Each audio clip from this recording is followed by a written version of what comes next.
Michael Myers has tracked down Laurie Strode to the hospital in Haddonfield, Illinois, and we are going to find out if she survives the night in Halloween 2.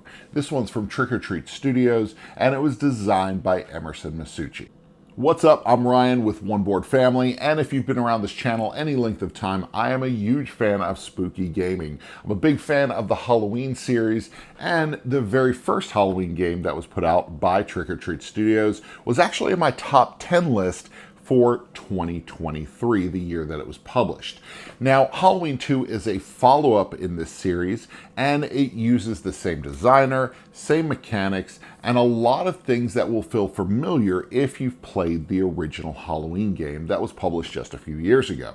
Halloween 2 takes place in an all-new location as you traverse the hallways of the hospital in Haddonfield, Illinois.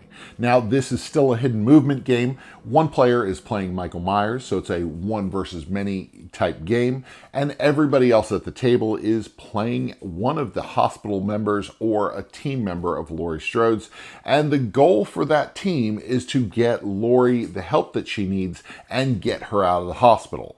On the board, you'll notice that there are 2 ambulances that are available that you can take Laurie out of the hospital with, but there are some things that you need to keep in mind. While Laurie Strode is not a playable character in this version of the game, you are looking for her throughout the 4 different decks as you search throughout the hospital. Now, the goal of the people who are playing on the other side of Michael Myers are trying to find ambulance keys to get access to one of the vehicles, Laurie Strode, and either a wheelchair or 2 pieces of medicine, which are found commonly in these search decks. Now, whether or not you're a victim or playing the role of Michael Myers, you're going to get exactly 2 actions each and every turn. For the victims, they can move 4 spaces, they can move through a window, they can choose the search action, they can choose to attack Michael, they can use an item from their hand, they can trade an item with another victim, or they can choose to rest. If you're playing the role of a victim in this game, it is important that you are laser focused on trying to search through the decks of cards that are in each of the 4 quadrants of the map. This is super important because the quicker that you get to those key cards that you need, the quicker you can escape the clutches of Michael Myers. While players' hands are secret, communication between the players is limited because anything that you share needs to be shared out loud, and that also gives the Michael Myers player all the information if you're holding a specific card and you end up telling all of the other victims at the table. Each victim has a specific amount of health, a card limit size, and also a special ability that they need to lean on that could actually help the entire team. Now, for the person playing the role of Michael Myers, your goal is purely to stalk and terrorize the other players at the table. And it's not very hard because Michael Myers' movement is hidden. On this board, you're going to be using a dry erase marker as you stalk through the hospital, trying to sneak up on the different victims. One thing that I've noticed about not only Halloween 1, but also Halloween 2, is that the approach of finding your victims and catching them off guard is super important. The victims sometimes will be talking about where they think you are, and it's important not to lean into those things because you want to appear out of nowhere, pop up, and get that free attack as you surprise them. Now, on Michael's turn, you're also going to be able to perform 2 actions as long as you're in good health. You can choose to stalk, which means that you're going to move up to 5 spaces. You can infiltrate, which means that you're going to be able to go through a window. You can pursue, which means you're going to be running in a straight line as long as there's no visibility, or you're going to be able to attack a player on the board that you're next to. Michael has a tremendous amount of health, and unless you're chipping away at this health throughout the course of the game, it's going to be hard to just straight up kill Michael Myers. You need to rely on lucky die rolls. You need to rely on finding the right weapons throughout the course of the game and be able to heal yourself so that you don't end up dying.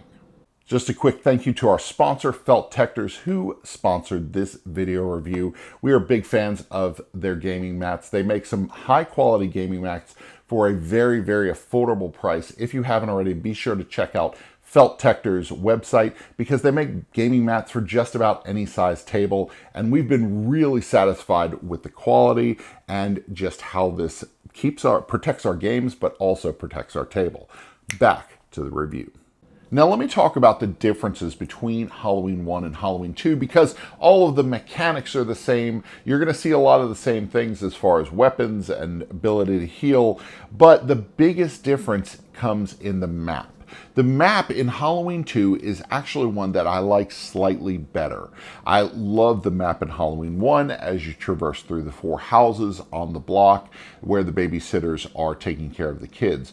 But in Halloween 2, there's something about the map, the corridors of the hospital, the way that it opens up into the parking lot, into these big open spaces. I really enjoyed the map in Halloween 2 a lot. Like, I think I prefer this map over the original game. Now, there's also one additional tweak to the formula that Halloween leans into, is being able to attack the Laurie Strode character. The Michael player can actually do a search action next to a search icon looking for the Laurie Strode character. If he finds the Laurie card, he can deal 1 damage to the card on the table that represents Laurie Strode, and then put that card at the top of any deck around the table. If the victims already have the Laurie Strode card, he can actually deal 1 damage to Laurie Strode while dealing the rest of the damage to the victim that's carrying the card. While it's not a big change, it does offer some strategy for the victims who are carrying the Laurie Strode character, being sure to stay clear of Michael, and Michael choosing whether to attack Laurie or a victim to get the victim out of the game and have them start over as a new character, or to attack the Laurie Strode character. Since Halloween 2 is effectively the same game as Halloween 1, why was this not just an expansion? Well, it comes down to licensing, and on the BGG forums you can find a little bit of information about the fact that the Halloween 2 license is different than Halloween 1. And this also brings up probably my biggest critique with this game. While I love the gameplay because it's effectively Halloween 1, and I love the new setting because I really enjoy the hospital map, I do not like the cover of this game. I am not a fan. This does not look like Michael Myers. And I believe that some of that comes down to licensing, because it's not always the artist's fault when a licensed game gets published like this. I am not a fan of the structure of this mask. It doesn't look like Michael Myers, and it has a weird perspective to it. I love the artwork that is throughout this game. The artwork for the characters looks like that comic book style artwork that came from the first game.